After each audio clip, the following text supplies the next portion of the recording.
Welcome to today's webinar, Overview and Implications of the House Republican Bill. We are pleased to have Epstein, Becker, Green's Philo D moderating, EBG Advisors Bob Atlas and Drew Willison from National Health Advisor presenting.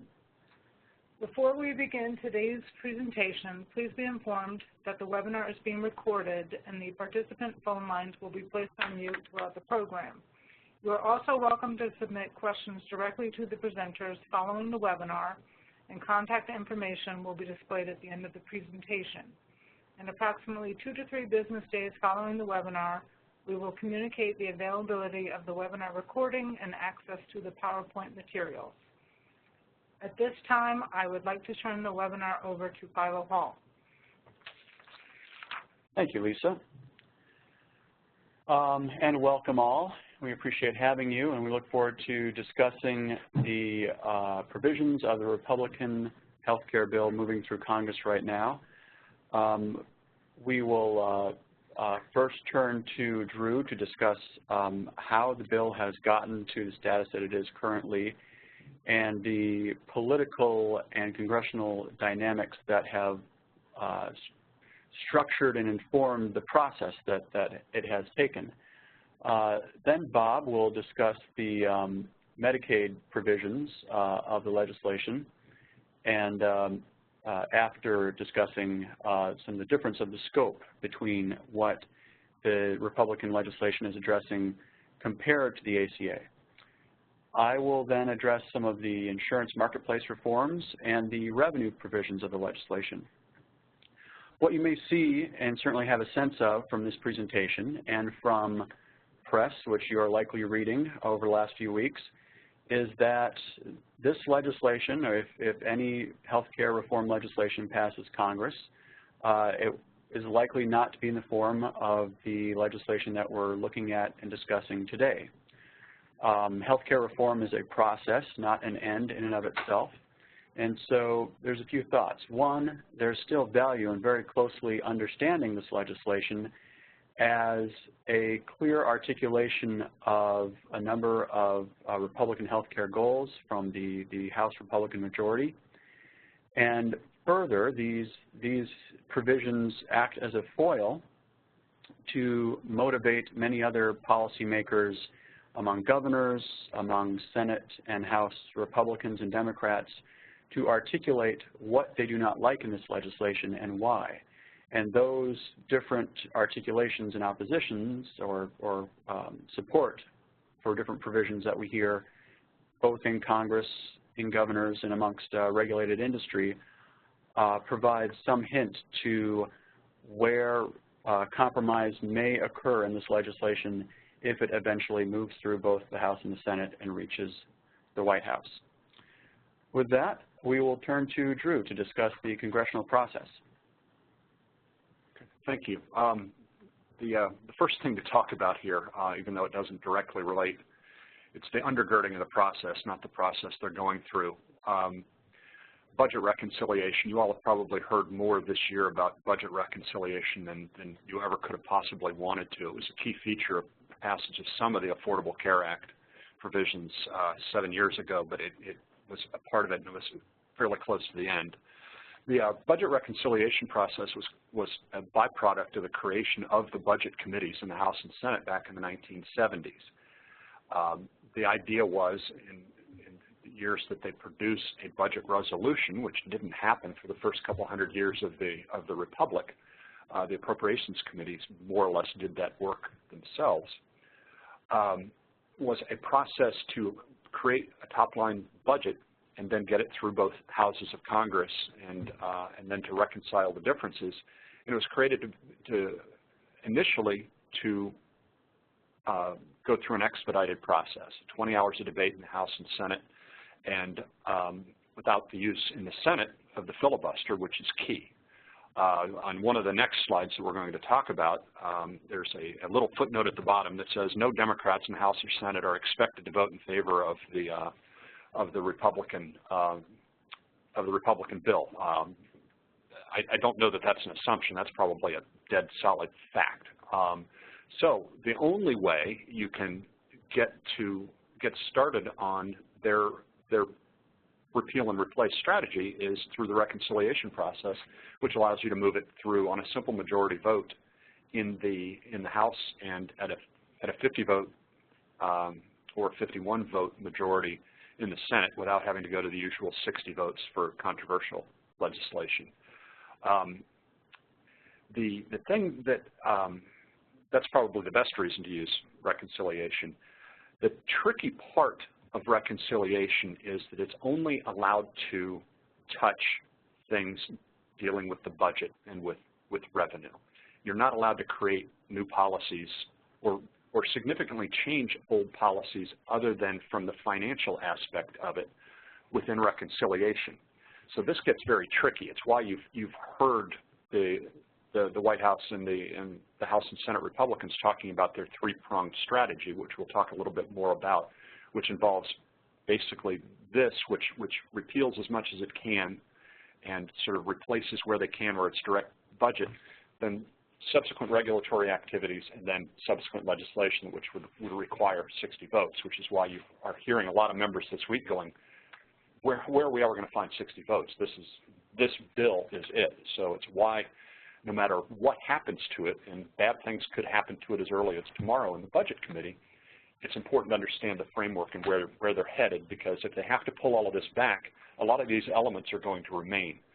But the part of the budget reconciliation process that can possibly stub the works up here was something created later in the reconciliation process, which is what is known as the Byrd Rule, named after former Appropriations Committee Chairman and former Majority Leader Robert Byrd from West Virginia.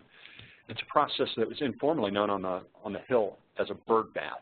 It is where you take the bill to the parliamentarian in the Senate, and the parliamentarian is Elizabeth McDonough, first woman parliamentarian. So when I say she, I'm not being, I'm literally a she in this case, not sort of our modern way of communicating.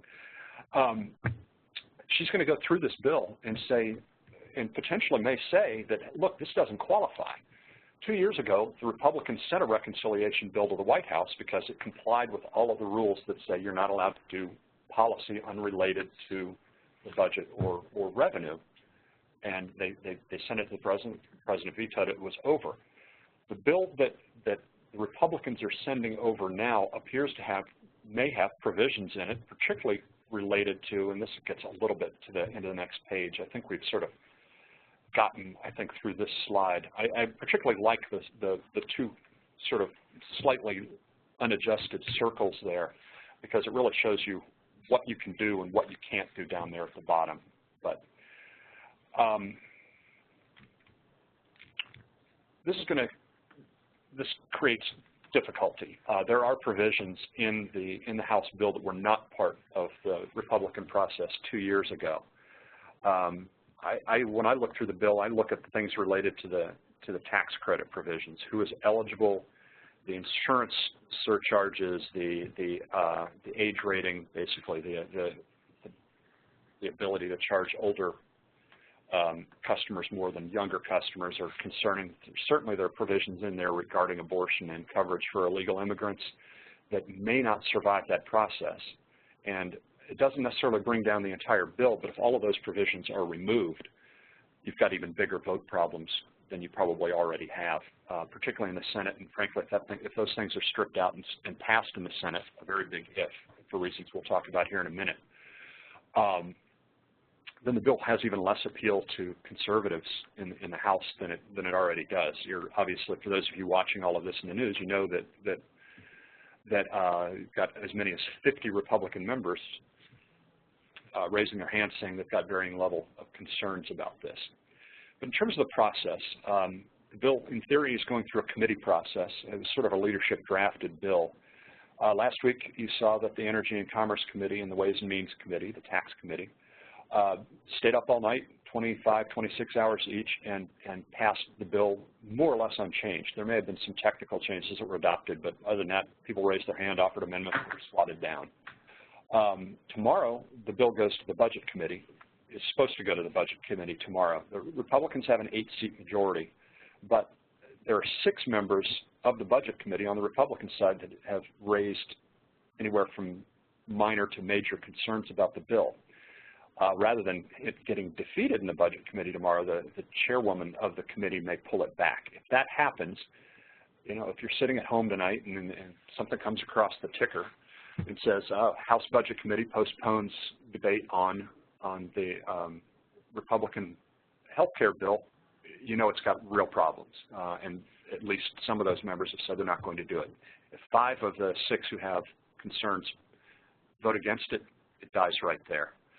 The Rules Committee also gets involved in the House, but that basically just makes sure that they can't amend the bill on the floor. In the House, if you're in the minority, you've got no rights whatsoever, so it's just the Rules Committee enforces that order. In the Senate, it's a little bit different. If the bill passes the House, and they're currently scheduled to have a vote on it next week, it would come over to the Senate for consideration. There may or may not be a full committee process in the Senate, although it's likely. Debate, some amendments. Obviously, the Byrd rule, when the bill gets to the floor, comes into play. And if the parliamentarians strip some of these provisions, it can be difficult. Assuming the Senate passes something, which, again, on the next slide we'll get into how all of this math works, other than the exact bill that the House sent over, it would go to a conference committee. They would work out their differences, and then both chambers would have to vote on it all again, which is sort of the schoolhouse rock version of how legislation works. The next slide is prospects for passage. Bob and I have gone back and forth this morning about how many no votes would clobber this thing in the House. The number I keep reading is 21. Bob found 19, somewhere in that range, and I think this is related to how many empty seats where Secretary Price resigned his House seat and other things like that. But they don't have a lot of room for a lot of margin for error. There are 30 members of the House Freedom Caucus, and they have expressed pretty dire concerns. You've got moderates who come out in recent days that have concerns about the 24 million people who ultimately end up without insurance. In the Senate, the margin's even lower. It's a 52-48 majority in the Senate right now, Republicans versus Democrats. If 3 Senate Republicans, and there are 3 hard no's in the Senate already, and then 17 soft levels of concern up to DEFCON 3 kind of stuff in terms of concerns. Again, with no Democratic votes, it would only take 3. Last slide there is, again, how many times the House or Senate will vote. The House, in theory, is going to vote next week, and they'll send it to the Senate. In theory, the Senate's going to have a vote. This doesn't include all of that vote for it before I vote against it kind of stuff that the Senate does. Goes to a conference committee, would come back. The House and Senate would need to vote on the identical legislation again. So 4 times on up or down on the legislation. It could get tripped up anywhere along there. So I think I've spent plenty of time on process here. We'll talk about sort of what's next. I'll jump back in at the end on that. All right, thanks, Drew. So one thing to note is this bill is not simply a repeal and replace of the ACA in total. Drew very helpfully pointed out there are provisions in the ACA that cannot be touched through a budget reconciliation measure. And frankly, there are also provisions in the ACA that Congress does not want to repeal because they're popular and working.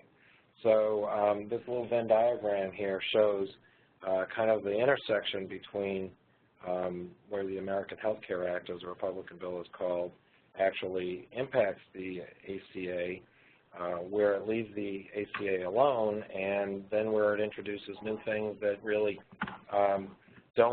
that weren't in the ACA at all, particularly around restructuring Medicaid financing, which I'm going to go into in greater detail. We're going to cover all these things, at least in the blue box, a fair bit.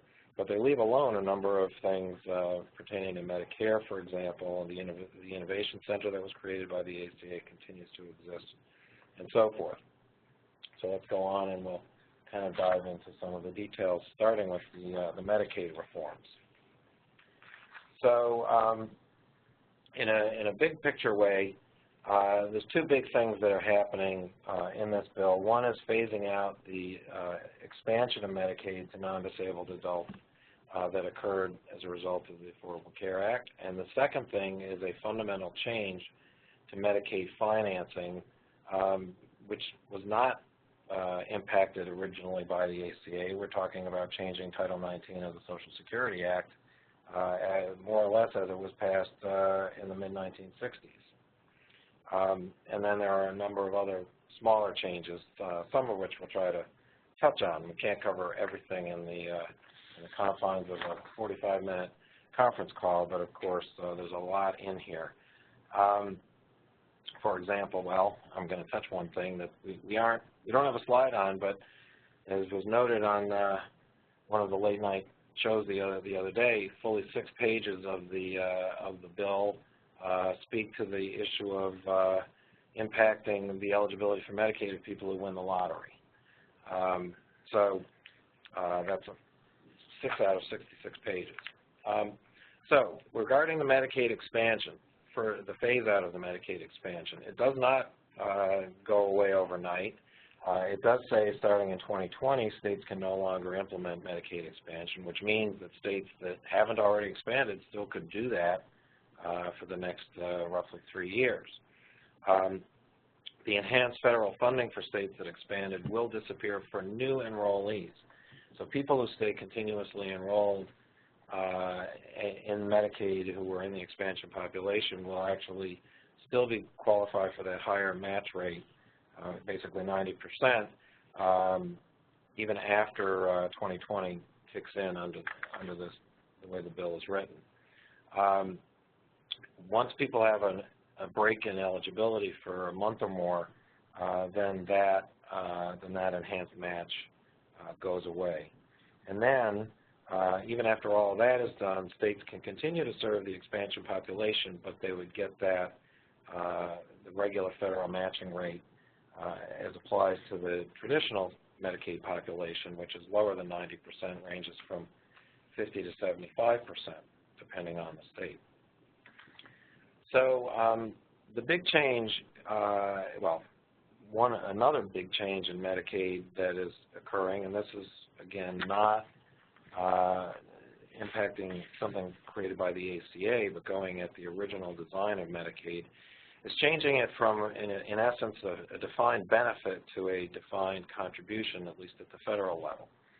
So the way things work today, on the left-hand side here, the states incur costs in Medicaid. The federal government pays a percentage of the state's cost, whatever that may be, without limit. The federal share ranges between 50% for wealthier states, like New York and California, to 75% for poorer states like Louisiana or New Mexico. The average federal contribution works out to be about 60% when you spread it across the country. As noted there, the match rate is 90% for the, or it will become 90% for the expansion population. Under the proposal in this bill, there would be what are called per capita caps imposed on states where the federal government will no longer pay a percentage of unlimited amounts. Rather, they'll set a benchmark or a target number based on 2016 spending, which has already been baked in. They'll trend that forward, starting in 2020, that per capita cap will kick in, so that after that year, if a state's spending goes above the trended amount, the federal government would claw back in quarterly increments the overrun out of money that they would otherwise be paying the state in that later year. That index is that's proposed in the bill is the Consumer Price Index for medical spending, and as we'll see in a bit, it will that's different from the trending in Medicaid per capita cost. This index rate will be applied separately to each of the population groups, 5 population groups, which are the elderly, the disabled, children, and newly eligible adults and otherwise eligible adults. And so if the mix of population changes amongst those 5 categories, the state isn't necessarily at risk, nor does it necessarily gain based on the change in the mix. So this is, you've heard of talk about block grants. Block grants are not in the bill as a requirement, and block grants would be tougher because they would not, while they would be indexed, they wouldn't necessarily go up or down based on the size or the mix of the population. Now, the CBO has, in their projection of the effects of this bill, they trended, they took Medicaid base spending in 2016 and trended it forward at CPI medical, which they calculate as 3.7%, and then they say that Medicaid per capita costs independently would be growing at 4.4% per year.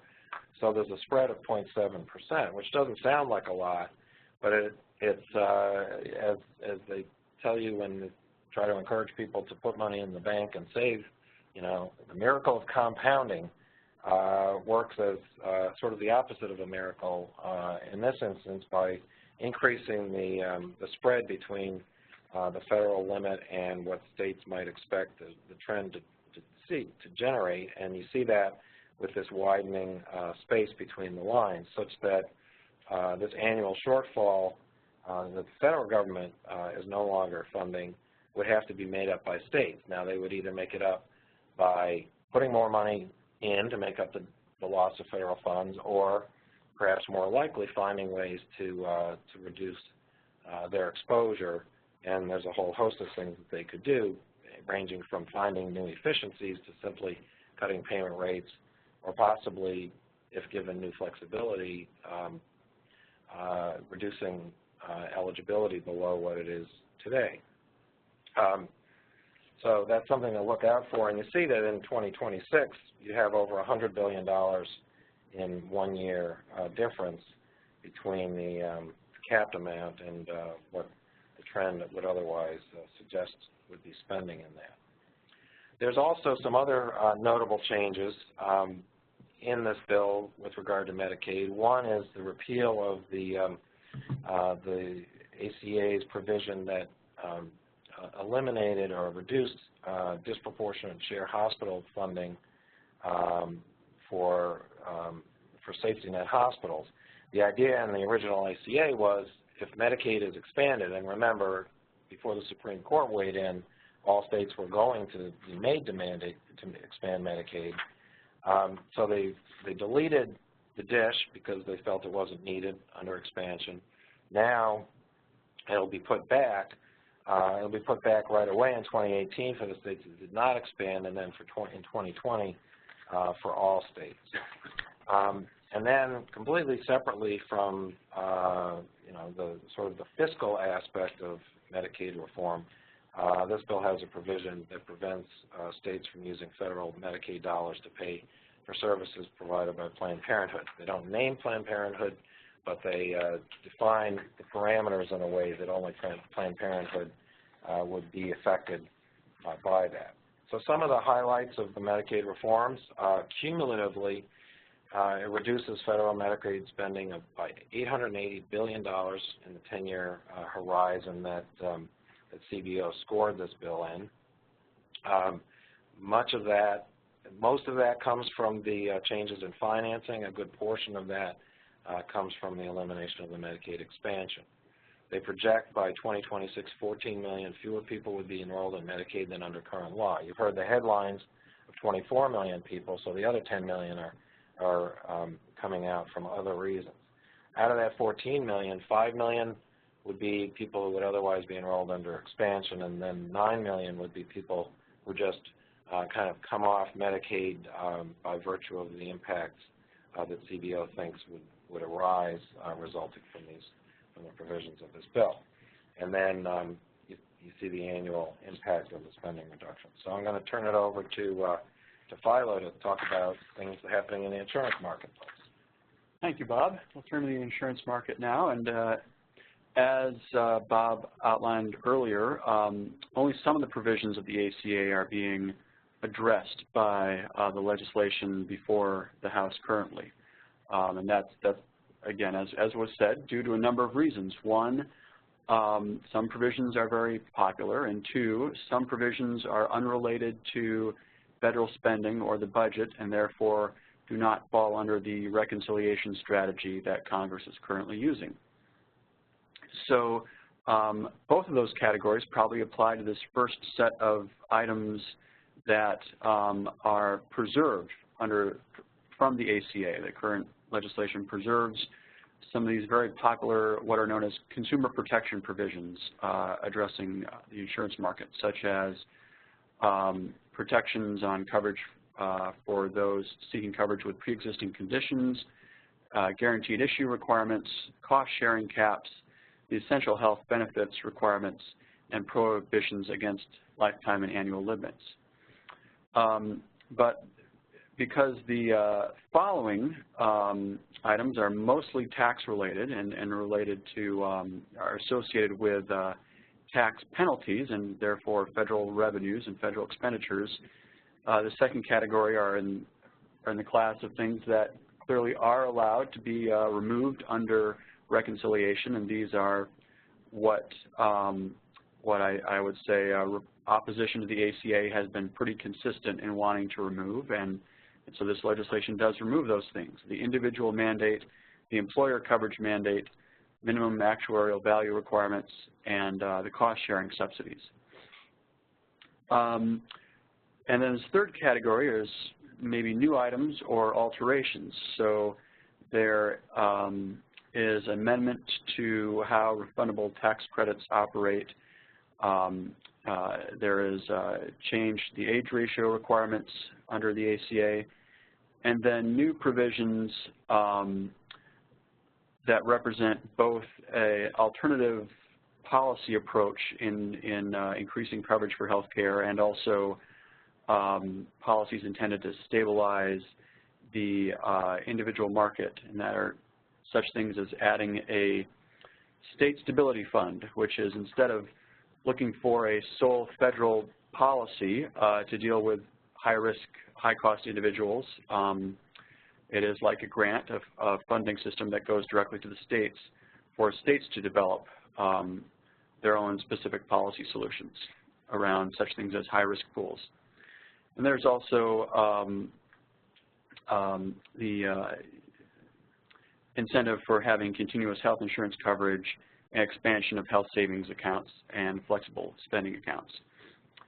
Go to the next slide, and I'll speak more about the continuous coverage incentives. Now, as is understood and was widely discussed when ACA was developed and passed, that a large national health plan needs incentives of some means for individuals to maintain continuous coverage.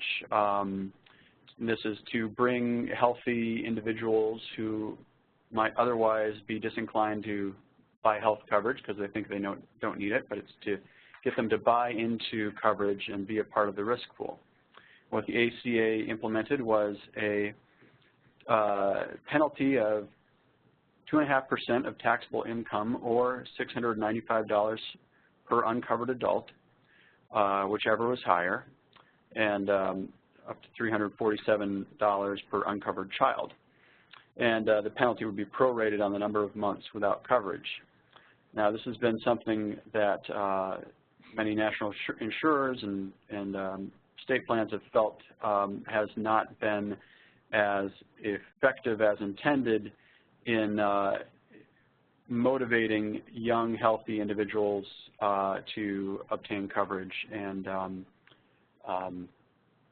find themselves a part of the risk pool for insurance products, and therefore there's been some concerns that adverse selection has been one of the factors behind the increasing premiums on the exchanges.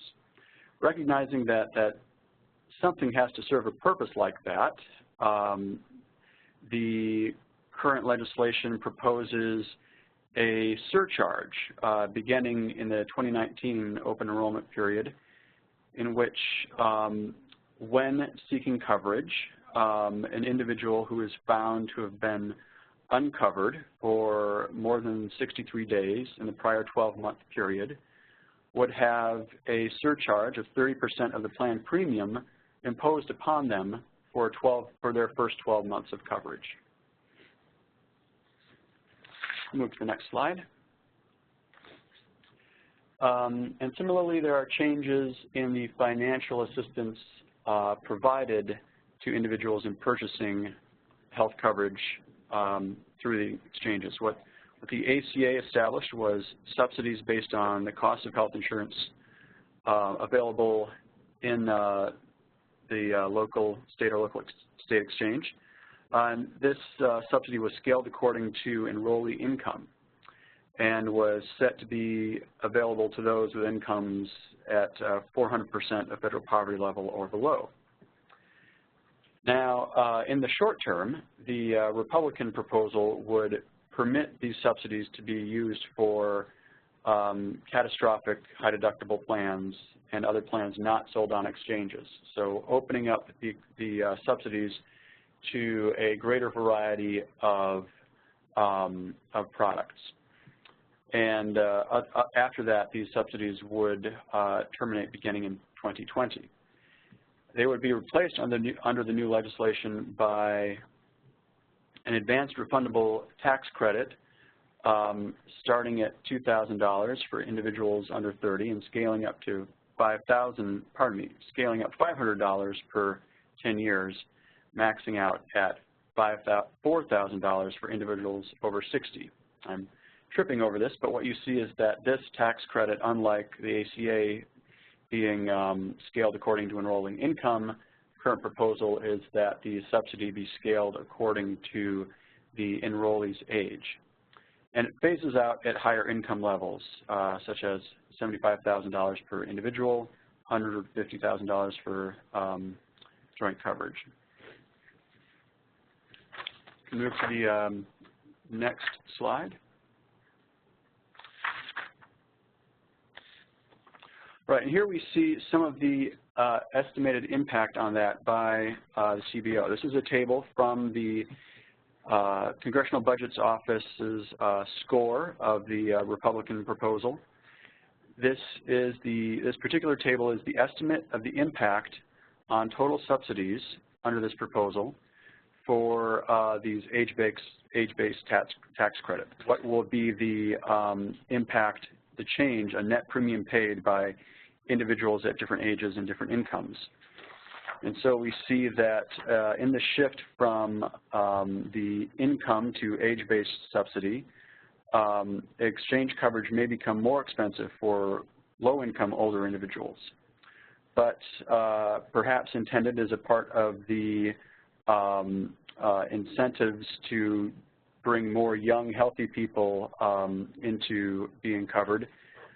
Coverage is slightly cheaper for low-income younger adults and high-income younger adults, younger enrollees.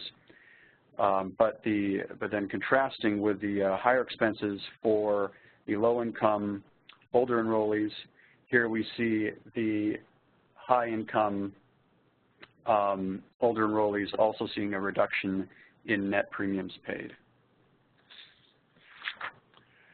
I will take this chance now to move one more slide and discuss some of the tax provisions and changes in the Republican proposal before us. Now, we know that the ACA established a number of provisions that increased expenditures. There was support to states in establishing exchanges. There was the cost-sharing subsidies. There was increases in, of course, there was the Medicaid expansion and increase in certain Medicare funding provisions like the disproportionate share hospital, the Medicare disproportionate share hospital reforms, and new expenditures under the CMS Innovation Center, CMMI. All of those, of course, needed to be funded, and they were funded in the ACA through a series of taxes and fees. And the proposal before the House today makes a number of changes, a number of very extensive changes.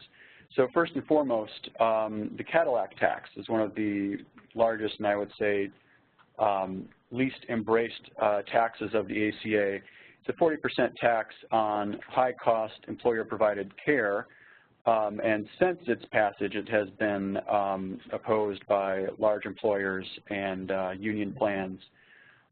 Even under the ACA, it was the last tax that would be imposed. Its phase-in date was scaled to be, like I think, 7 or 8 years after enactment. And Congress has delayed the Cadillac tax further, so that under current law, it's scheduled to be effective in 2019. The Republican proposal would further delay this tax. It would not eliminate it, but further postpone it to become effective in 2025. There would also be a repeal of the ACA imposed limits on flexible spending account contributions. The proposal would lower the tax rate on health savings account distributions that are used for non-qualified expenses, and it would lower them to the level that existed pre-ACA. Perhaps another one of the top few most famous or infamous taxes under the ACA is the medical device tax, a 2.3% excise tax on certain classes of medical devices that would be repealed. And the proposal would restore the policy pre-ACA that lets employers deduct expenses associated with retiree Part D subsidies. And the proposal would also repeal the annual fee on health insurers. It's also known as the health insurer tax or health insurer fee. Again, something that insurers believe has had an impact on increasing premiums and exchanges over the last few years. Congress exempted insurers from the application of this tax in 2017, but it's currently scheduled to go into effect in 2018, and current legislation would eliminate that completely. Next, the proposal would lower the income threshold to the pre-ACA levels for allowable medical expenses for tax deduction.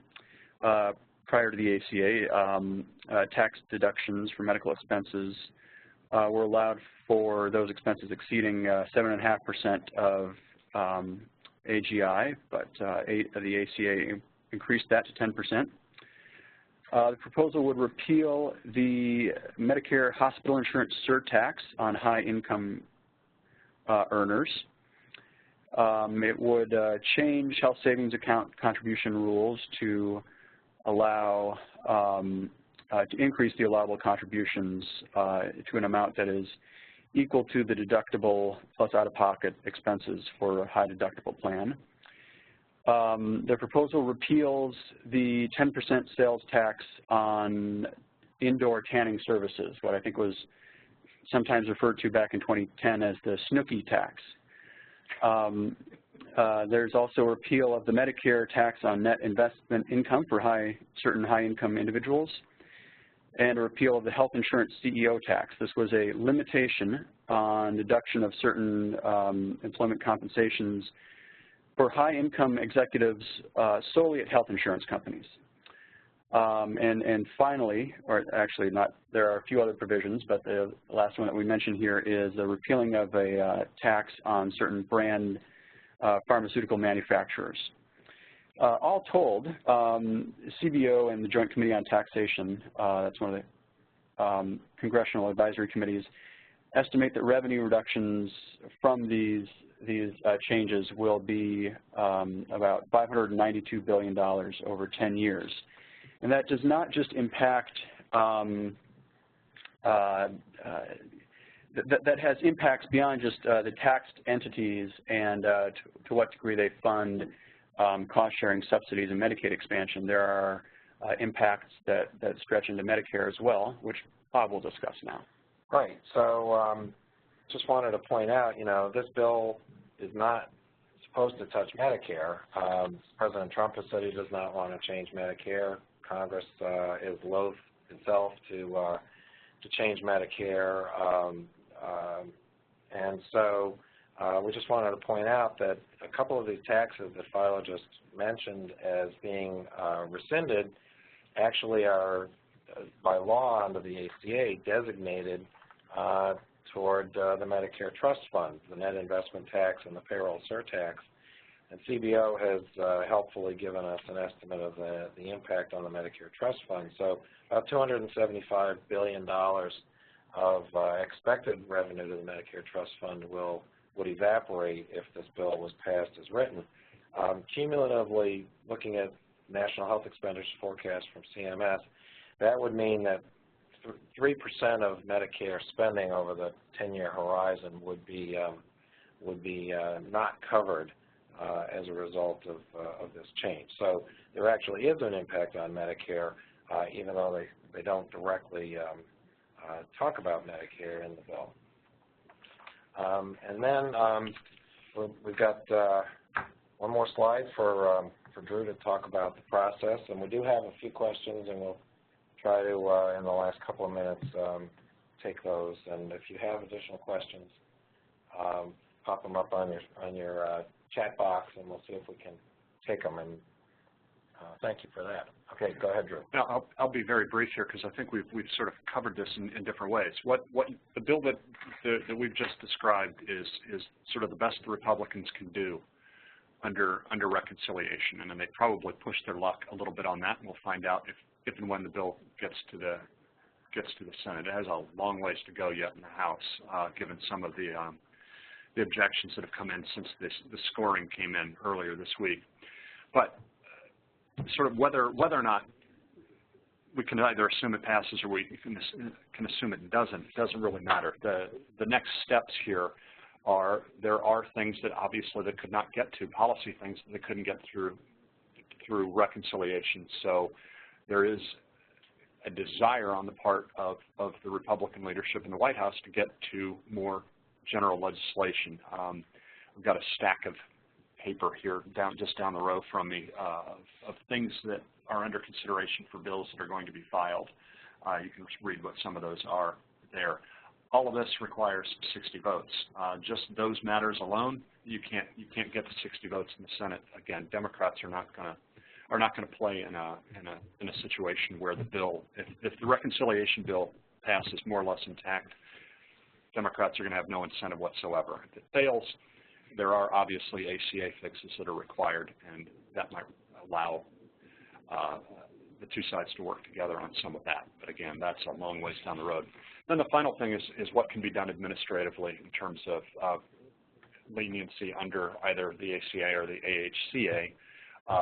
What discretion is given to the Secretary and to CMS and others in terms of regulation and guidance, how much the President can get away with in terms of executive orders. President Obama obviously got sued on a lot of his, and a lot of his have subsequently been overturned. So, and there's usually litigation on those as well. And then obviously keeping an eye on waivers out of on Medicaid, which the department and the agency have quite a bit of flexibility on. And the new administrator is from a state that just got a huge waiver. So. And that may be the model of where they want to row, given that bit of discretion. So just picking up on that, you know, people should be on the lookout for the letter that Secretary Price and CMS Administrator Verma sent out to governors yesterday, talking about their intentions to grant some waivers and to give states more flexibility administratively. So there's already action, even though Congress has yet to move. In terms of questions that we got, there was one on, will the Medicaid per capita caps be risk adjusted? I think the answer is no. The only sort of risk adjustment is by these 5 categories. They'll each be separately counted. But you know, if disease states shift in the population, that would not be factored in. There was another question on whether employer reporting to, I believe, the Department of Labor or IRS associated with the employer coverage mandate will continue if there's any change to that. And the answer is that that specific requirement is not altered by the legislation because it's not associated with federal spending. Technically, the employer reporting provision exists, but two things. One, it becomes less important because the tax, the employer mandate tax, will not be imposed. So perhaps the administration might have a discretionary choice, an option to choose to not require the reporting, even though it is still in law. They could perhaps do an administrative adjustment to regulations and guidance that reporting would no longer be required. Another question on the surcharge for the 30% surcharge for continuous coverage. Would that be, the question is, would that be 30% of the premium that the enrollee is selecting, the new coverage that the enrollee is selecting? And the answer is that yes, it would be 30%. So for the first 12 months, there would be an additional 30% added to the premium that the enrollee is selecting. And we have another question about wellness programs, and there's a separate bill entirely coming through the House. Drew, do you have any ability to speak to that? That one's proving to be pretty controversial because it's a privacy issue, but it's been introduced and people are talking about it, but it isn't really moving just yet. I think it's hard to do a whole lot in this area. There's only so much oxygen in the room, but I think that's going to be a controversial one. I can't quite read the question on the screen because I'm old and far away, but that one's tricky. Sanctuary jurisdiction. Yes, sir. Well, perhaps I think we're about at the limitation of our time now. I think you certainly have the contact information of the three of us, and we and all of our colleagues here at Epstein, Becker, and National Health Advisors would love to hear from you and be willing to help out you and your operations further.